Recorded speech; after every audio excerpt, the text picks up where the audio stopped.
हम आज बात कर रहे हैं इतिहास की। और इतिहास शब्द को समझने से पहले इतिहास शब्द को जानना ज़रूरी है। और दोस्तों, ये ऐसा एक्सप्लेनेशन है जो आपको बेहद ही कम जगहों पे मिलेगा। इतिहास ये शब्द 3 अलग अलग शब्दों से मिलकर बना है और इस शब्द को तोड़ा जाए तो बनता है इतिहास और इसका मतलब होता है थस वेरिली हैपेंड, मतलब सच में ऐसा हुआ है। और दोस्तों, इतिहास में जो सच में हुआ है वो आज हम आपको दिखाने जा रहे हैं इस वीडियो के माध्यम से।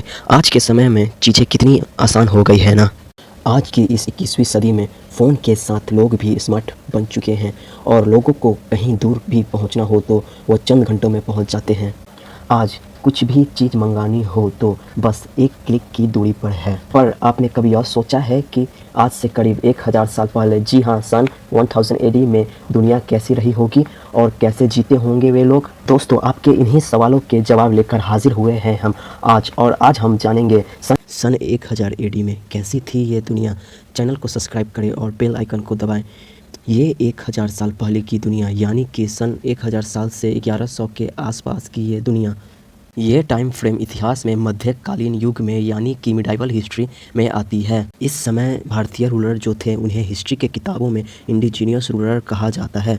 इंडिजीनियस रूलर भारत में तो राज कर ही रहे थे, लेकिन इनके अलावा कई बाहरी हमलावर भारत में आए थे और कई बाहरी रूलर भी कुछ कुछ जगहों पर राज कर रहे थे। भारत ने पल्लवास, चालुक्य, पांड्यास, चोलास और राजपूतास जैसे डायनेस्टी शासन कर रही थी। Transportation in the year of 1000, जाहिर है साल 1000 ईस्वी का ज़माना हमारे आज के इस युग से बिल्कुल अलग था। उस वक्त दुनिया बहुत बड़ी हुआ करती थी, क्योंकि यात्रा के नाम पर सिर्फ पैदल चलना, घुड़सवारी करना या नाव चलाना ही संभव था। इसीलिए इंसान अपने आसपास की कुछ किलोमीटर की दुनिया में ही बिजी रहते थे। कुछ सैकड़ों किलोमीटर पार की दुनिया तो उनके लिए बेहद ही नई हो जाया करती थी। भारत में कहावत है, बाढ़ गेहूँ में बोली बदल जाती है, यानी कि कुछ ही किलोमीटर के बाद बोली बदल जाया करती थी, क्योंकि कुछ दूर के लोगों का जुड़ाव कुछ दूर पार के लोगों से कम ही हुआ करती थी। सन 1000 में औद्योगिक विकास, उस वक्त फैक्ट्रीज या मशीनरीज तो मौजूद नहीं थी जो बहुत बड़े पैमाने पर उत्पादन कर सके, लेकिन उस वक्त भी चीन में मैन्युफैक्चरिंग हुआ करता था, जो एक ही भट्टी में एक बार में हज़ारों की तादाद में चीनी मिट्टी से बनी बर्तन और खिलौने बना दिया करते थे। ये भट्टियाँ लकड़ियाँ और कोयलों से चलाई जाती थी। जबकि भारत की बात करें तो उस वक्त भारत में कपड़े, खान पान की चीज़ें और मरी मसाले का बड़े पैमाने पर उत्पादन होता था और भारत से ये चीज़ें पूरी दुनिया में बेची जाया करती थी। उस समय काल में भारत दुनिया का 30% foods, goods and services produce करता था, जबकि चीन दुनिया का 25% करता था और यूरोप 11% करता था। ये कंसीडर कर सकते हैं कि ज़्यादा पॉपुलेशन उस वक्त इन तीनों रीजन्स में मौजूद थे।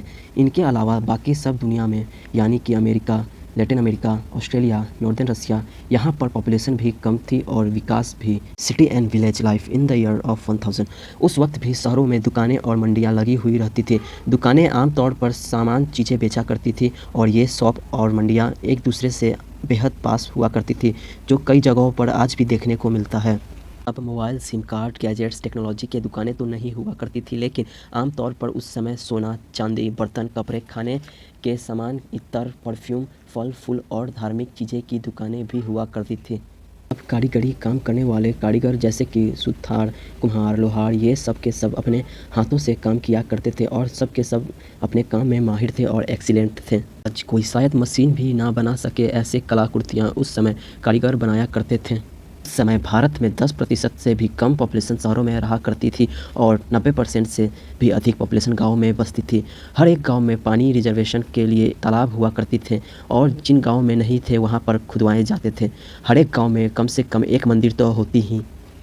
तब गांव के किसान अधिकतर बरसात के पानी पर निर्भर रहते थे। Housing and construction work in the year of 1000, साल 1000 में आमतौर पर सारे घर और महल भी मिट्टी, हाथ से बने गई ईंट, लकड़ी और चूने से बने होते थे। आज के सीमेंट के बनाए घरों की आयु 35 से 40 साल होती है और इस घरों में 5 से 10 साल में दरारें आने हो जाती है। लेकिन दोस्तों, पुराने घरे और महलों जो चूने और मिट्टी से बनते थे, जिसमें सीमेंट का कोई रोल नहीं होता था, ऐसे घरों की आयु 500 से 1000 साल तक हुआ करती थी। आज के युग में भी कुछ 500 या 700 साल पुरानी हवेलियां और महलें देख सकते हैं जो आज भी अकबंद हैं।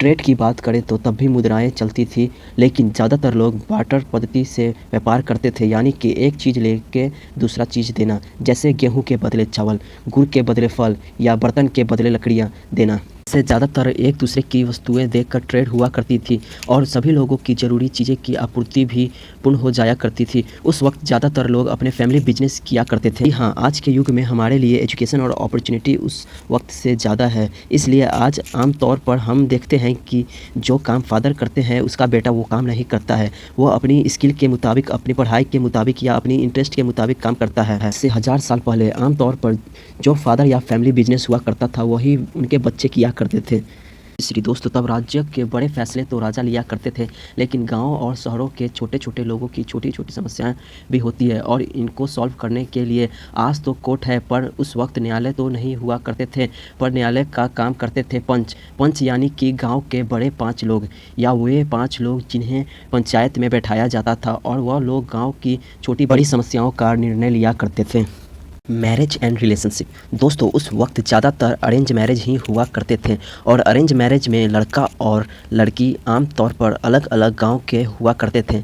तब लोग ज़्यादातर एक गांव और एक गोत्र में शादी नहीं किया करते थे। हालांकि तब जो भी शादियां हुआ करती थी वे आसपास की गांव में हुआ करती थी जो 5, 10 या 15 किलोमीटर दूर रहते थे, और तब बारात एक दिन के लिए नहीं लेकिन 4 या 5 दिन के लिए जाया करती थी। बारात बैलगाड़ी में जाया करती थी और बारातियों का स्वागत 3-3, 4-4 दिन के लिए किया जाता था। और हमारे जीवन के सभी संस्कारों में शादी सबसे खर्चीला और सबसे बड़ा संस्कार माना जाता है। ये इसलिए है क्योंकि शादी में खर्च करने का ये परंपरा सदियों पुरानी है। Education system in the year of 1000 दोस्तों, उस समय भी आम तौर पर गुरुकुल ही चलते थे और भारत में भारतीय के साथ कुछ विदेशी स्टूडेंट भी पढ़ाई करने के लिए आते थे, जो विदारण और 18 विभिन्न कलाओं के बारे में सीखते थे, जैसे कि एस्ट्रोनॉमी, सर्जरी, चिकित्सा, एग्रीकल्चर, मैथमेटिक्स, अकाउंटिंग, लॉ तथा मिलिट्री स्किल जैसे चीज़ सीखते थे। दोस्तों, कैसा लगा आपको ये सदियों पुराना सन 1000 साल वाला भारत? अगर आपको अच्छा लगा हो तो इस वीडियो को लाइक करें, शेयर करें और मेरे चैनल को सब्सक्राइब करें। Thank you for watching my video.